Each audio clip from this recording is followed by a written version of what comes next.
ભારત અને પાકિસ્તાન વચ્ચે તણાવ વધી રહ્યો છે ત્યારે ચીન અને તુર્કીએ ભારતને દગો આપવાની તૈયારીઓ કરી લીધી છે।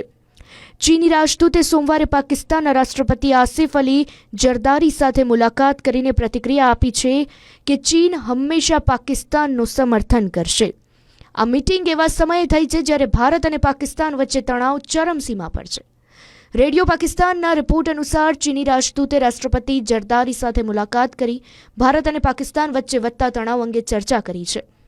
આ સિવાય ભારતે જેને ભૂકંપમાં ભરપૂર મદદ કરી હતી એવા તુર્કીએ પણ વિમાન ભરીને હથિયારો પાકિસ્તાન મોકલવાની વચ્ચે આજે કરાચી બંદરે પોતાનું જહાજ પણ મોકલ્યું છે। આ બંને દેશોએ ભારતની પીઠ પાછળ ખંજર ભોંક્યું છે। કરાચી બંદરે તુર્કીનું જહાજ પહોંચતા જ પાકિસ્તાન ગેલમાં આવી ગયું છે। ભારત માટે હાલનો સમય જબરદસ્ત તણાવ ભર્યો છે। સરકારે આજે જાહેર કરેલા નિર્દેશો સાબિત કરી રહ્યા છે કે ભારતે યુદ્ધની તૈયારીઓ પૂરી કરી લીધી છે।